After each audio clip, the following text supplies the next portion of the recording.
This is Dr. Bill Corter, and with this presentation I would like to ask one question. Did Mr. Darcy save Christianity? Now with that question, I suspect a number of you have already lost it. A number of you are thinking Dr. Corter has lost it. And so my challenge is going to be to try to connect the dots and to make a point and develop a habit. So let me see if I can start by explaining that as a physician, the nice part is you run into such diverse group of people. You run into all different ethnic groups, all different beliefs. And what I have found over the years in my practice is that the more people are embedded to every single word in their text, religious text, the less tolerant they are, the less compassionate they are, the less understanding they are. Those are the individuals so bound to the word of their text of their religion that they become a little fanatical. They become less tolerant.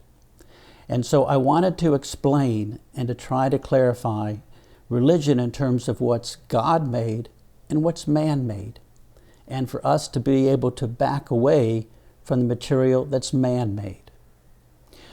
And the way that I want to do that is to explain the power of stories. There's a quote that the world is not made of atoms, it's made of stories. I think that applies to religion. The religion is not made of simple facts.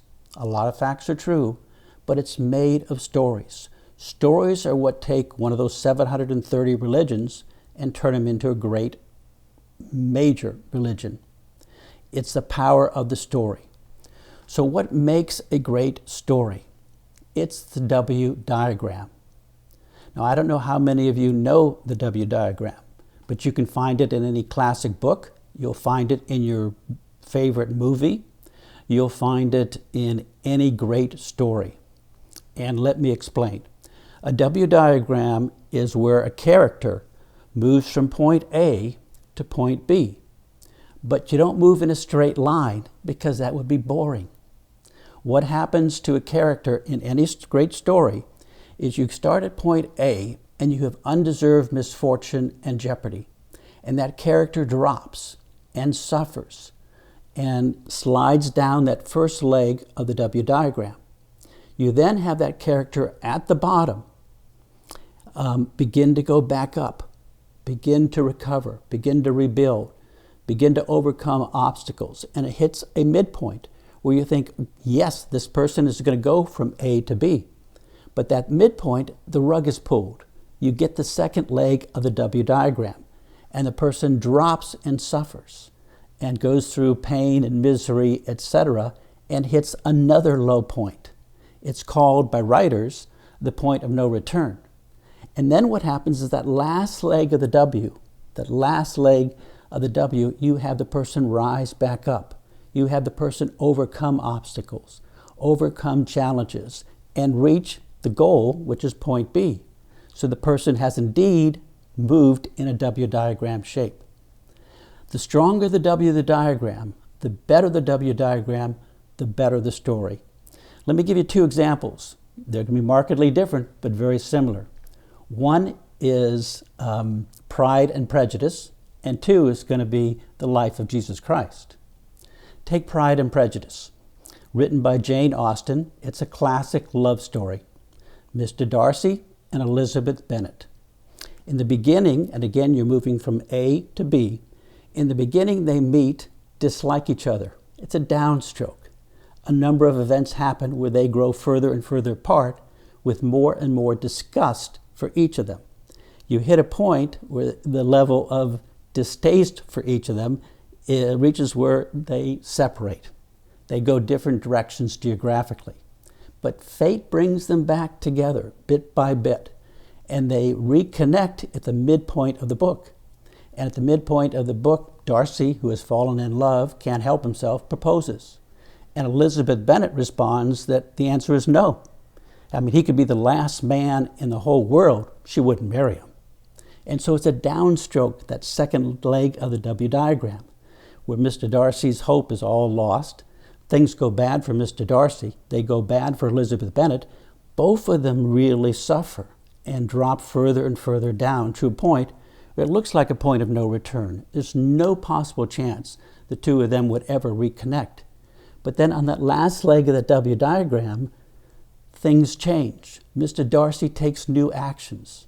He repairs previous mistakes. He changes his behavior. Same for Elizabeth Bennet. And at the end, they both change. They come back up and they hit that point B, and he proposes and she accepts. So you have a love story that's a W diagram. It's so well constructed that if you have a copy of Pride and Prejudice, if it's, let's say, 320 pages, open to the exact middle, 160, and go within 2-3 pages, you'll hit the marriage proposal. That's how well good stories are constructed. Now let's take a look at Jesus Christ and his story. What happens when he's born? Misfortune. You know where he was born? Under misfortune and in jeopardy. He had to escape. He had to disappear. He had to become invisible. So you get immediate downstroke in the story of Jesus' life. What then happens is years later, we begin to see him reemerge. We begin to see him start doing good deeds, helping the poor, helping the sick, beginning to perform miracles.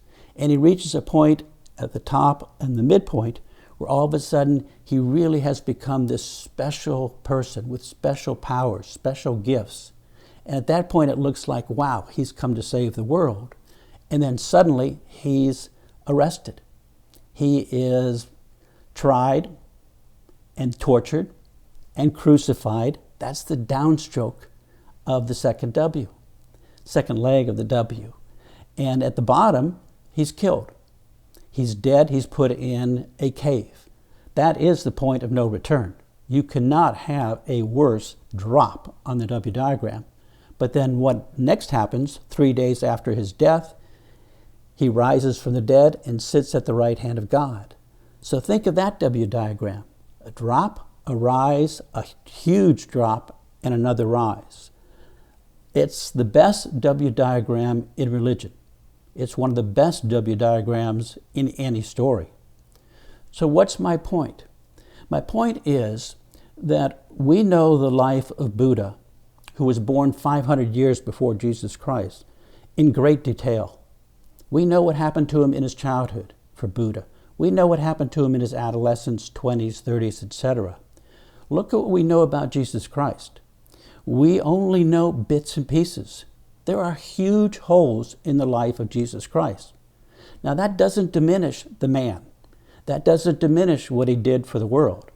But that shows you that his disciples, to make the religion become greater, left parts out because it didn't fit the W diagram. They left out huge parts of his life and kept in those parts that kept the W diagram. And so I think if you have an appreciation that yes, God plants the seed, but man is the individual who creates and sustains and builds the religion, I think you can have an appreciation that not every single word written is the word of God. Yes, the connection is with God. The force comes from God, but much of it is man-made. And so the hope for me is that you can develop the habit of realizing that religions are powerful, they're beneficial, they're helpful. Many of us, they're a structure for us, but they're man-made, they're imperfect. They're each a different shade. And so I'm hoping that with that realization of man's component in building a religion, that you develop more tolerance and the habit of more tolerance.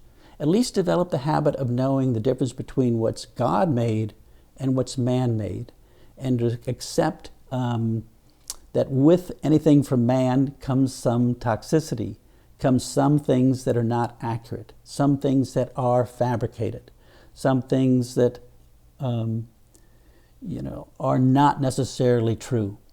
And if you know that, it allows you to accept the other religions. It allows you to be more understanding of the other religions. And I think, again, to repeat what I did from the previous presentation, we need to become more tolerant. We need to become more compassionate. We need to become more understanding, not just of each other, but of all the different religions in the world. Because if we don't, that's a toxicity that's going to grow.